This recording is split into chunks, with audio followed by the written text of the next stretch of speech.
Bonsoir mon ami, c'est Claudine qui te parle. Encore une journée qui s'achève avec la grâce de Dieu. Pour toi qui as eu le privilège de vivre cette journée, j'espère que tu as su saisir l'occasion de t'en réjouir. Car chaque journée que Dieu fait, doit être pour nous l'occasion d'en retirer de la joie. Prions ensemble afin de lui réclamer sa présence. Seigneur mon Dieu, nous voici devant toi ce soir. Veuille pardonner tout ce que nous avons fait qui aujourd'hui t'a déplu, que ce soit dans nos paroles, dans nos pensées, dans nos actes. Et s'il te plaît, joins-toi à nous alors que nous ouvrons ta parole de vie. Au nom de Jésus. Amen. Le texte de ce soir se trouve dans Juges 16, les versets 28 à 30. Alors, Samson invoqua l'Éternel et dit : « Seigneur éternel, souviens-toi de moi, je te prie. Ô Dieu, donne-moi de la force seulement cette fois, et que d'un seul coup, je tire vengeance des Philistins pour mes 2 yeux. » Et Samson embrassa les 2 colonnes du milieu sur lesquelles reposait la maison, et il s'appuya contre elles. L'une était à sa droite et l'autre à sa gauche. Samson dit : « Que je meure avec les Philistins. » Il se pencha fortement et la maison tomba sur les princes et sur tout le peuple qui y était. Ceux qu'il fit périr à sa mort furent plus nombreux que ceux qu'il avait tués pendant sa vie. Nous arrivons aujourd'hui à la fin de la courte vie du juge Samson. Humilié au milieu de ses ennemis, Samson a fait au jeune homme chargé de le diriger une demande particulière. Comme s'il était fatigué, il a demandé à se reposer quelques minutes en s'appuyant sur les colonnes qui soutenaient toute la maison. Là, reconnaissant une dernière fois ses erreurs, Samson est disposé à incarner à nouveau son rôle de juge et de libérateur, même s'il doit, cette fois-ci, le payer de sa vie, comme conséquence de ses choix d'errance et de rébellion. 3000 personnes sur le toit, plus une maison remplie d'hommes et de femmes.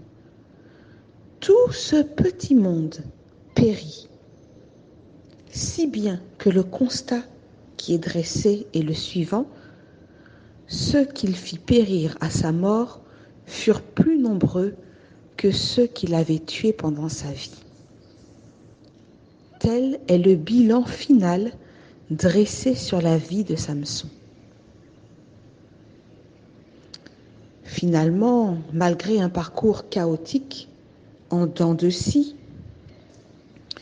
Samson avait accompli la mission qui lui avait été assignée. Et il a réussi avec peine à sauver sa propre âme de la rébellion. En pensant à l'histoire de Samson, cela me rappelle un autre homme dont la Bible parle dans le livre de Zacharie au chapitre 3, les versets 1 à 10. Je t'encourage à relire ce texte, seul, plusieurs fois. Il s'agit de l'histoire du grand prêtre Josué. Au moment où ces faits sont relatés, Josué se tient en présence de Dieu, honteux, parce qu'il est couvert de vêtements sales. Les vêtements sales, c'est le symbole d'un cœur souillé par le péché. Et à sa droite, Satan est en train de l'accuser. Mais quelle est l'œuvre de Dieu ? Quelle est sa décision ? Eh bien, le jugement de Dieu, c'est de remplacer les vêtements sales du grand prêtre repentant par des vêtements de fête, propres, purs, ce qui représente dans la Bible la justice du caractère de Dieu. Dieu répond à Satan que Josué est un tison arraché du feu. Samson aussi fut comme un tison qui était déjà en train de se consumer, mais qui fut arraché du feu. Son histoire, conservée pour nous dans le texte sacré, est tout compte fait une histoire de rédemption et de miséricorde, un symbole de ce que Dieu peut faire avec nous aussi. Mon ami, ne pense pas qu'à cause de tes erreurs, de tes échecs, de tes mauvaises décisions, ton cas est désespéré devant Dieu. Bien sûr que Satan te les répète, bien sûr qu'il t'accuse pour te décourager. Il est l'accusateur des frères. Mais le sacrifice de Jésus peut te restaurer et peut te rétablir dans ta mission de vie, tout comme Samson fut finalement reconnu comme l'un des juges d'Israël. Viens donc à Dieu tel que tu es. Le chant que je vais t'interpréter ce soir s'intitule « Me voici devant ta face ». Voici la première strophe. Me voici devant ta face, mon Sauveur, je viens à toi. Et de ton trône de grâce, je m'approche par la foi.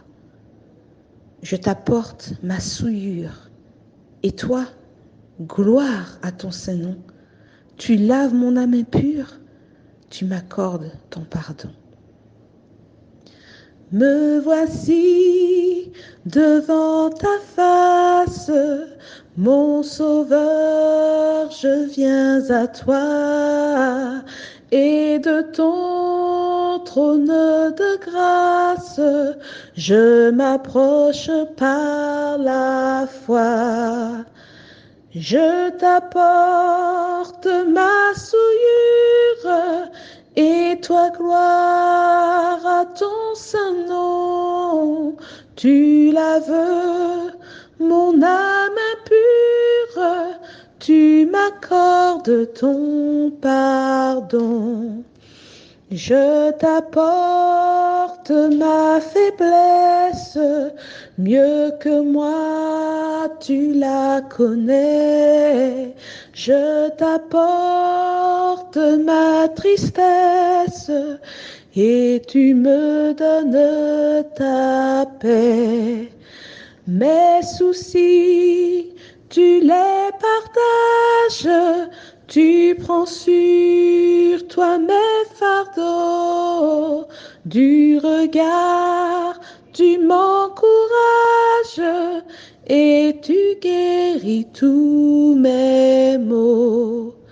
Ton amour calme et console, ô Jésus, mon Rédempteur. Je savoure ta parole, où ta voix parle à mon cœur. Sur toi seul, je me repose, ta promesse me soutient. Avec toi, j'ai toutes choses et mon âme t'appartient.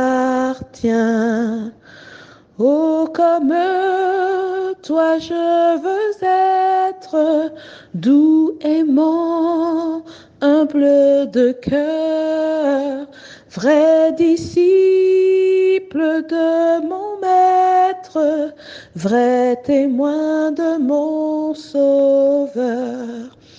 Et quand je verrai ta face ressuscité et glorieux,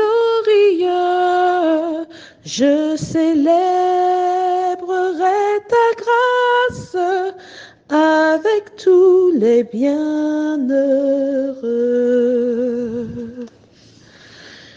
Dieu est ton Père, mon ami. Tandis que ses tendres appels de miséricorde se font encore entendre. Ouvre-lui enfin ton cœur. Bonne soirée.